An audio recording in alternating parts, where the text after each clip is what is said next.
Hola, estamos tratando de reforzar el Power con esta presentación muy simple.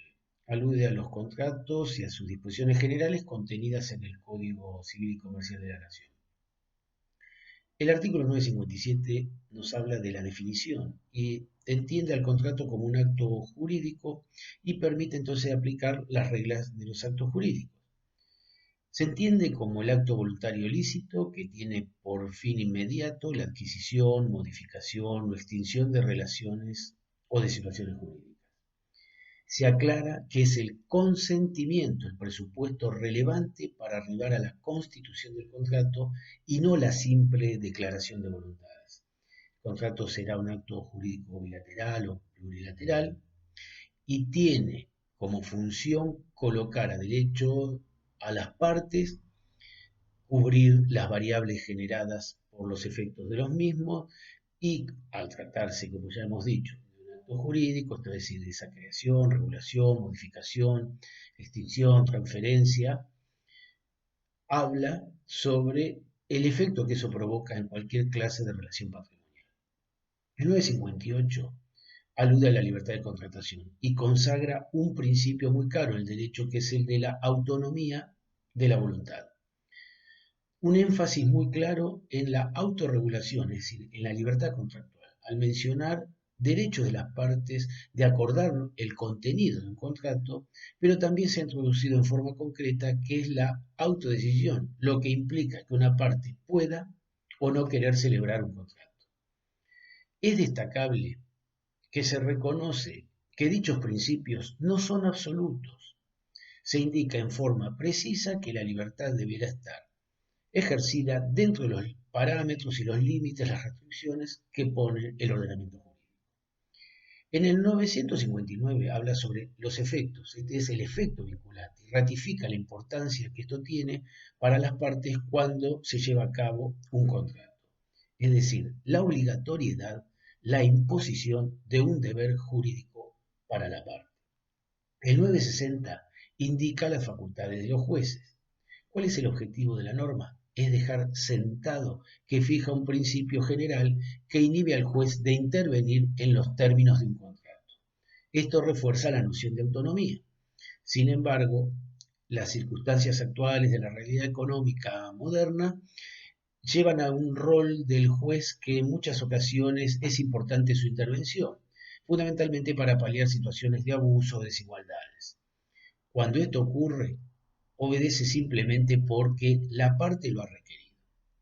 El principio de la buena fe es un rol trascendental para los contratos, es decir, no solo lo específicamente pactado, sino que la buena fe integra todas aquellas condiciones secundarias o accesorias que resultan de la naturaleza misma del contrato que estemos analizando.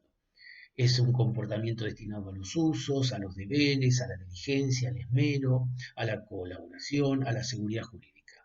La buena fe no solo es al momento de celebrarlo, de interpretarlo, de ejecutarlo, sino también en la etapa de formación, es decir, en sus tratativas previas, y en el postcontrato, es decir, aquellas obligaciones de restitución o de reparación. Finalmente, la buena fe alcanza y compromete a la parte a no reclamar aquello que no le corresponde. ¿Cuál es el carácter de las normas legales? Lo prevé la 962. El contenido del contrato será prioritario para determinar los derechos y deberes de las partes, pero éstas no pueden avanzar sobre cuestiones que el ordenamiento jurídico ha ideado una protección o un cuidado, ya sea pensando en la comunidad o en sus integrantes. El artículo 963 nos establece una prelación normativa. ¿Qué significa?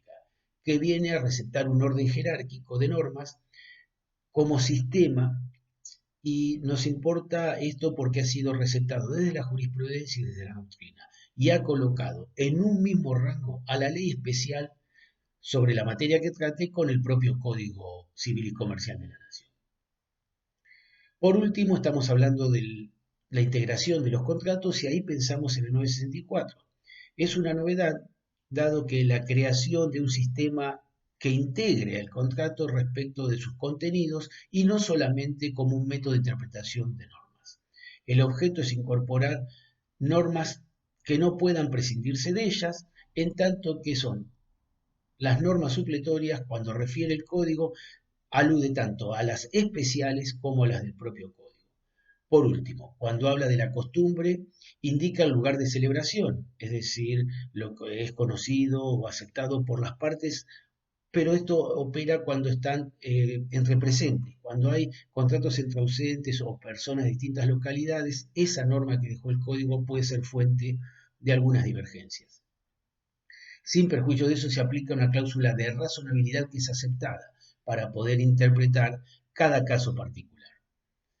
Para concluir esta sección habla sobre el derecho a la propiedad y esto viene a confirmar una cuestión que oportunamente introdujo la Corte Suprema de Justicia para despejar algunas dudas en lo que hace a que los derechos derivados de los contratos quedan abarcados, comprendidos dentro de la protección constitucional.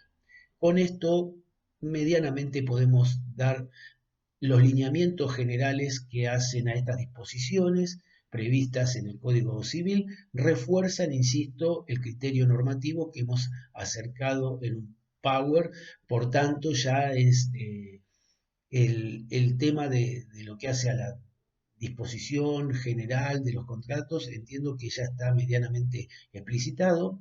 Nos veremos en otros encuentros a medida que vamos avanzando en el dictado del curso. Que tengan buenas tardes. Hasta luego.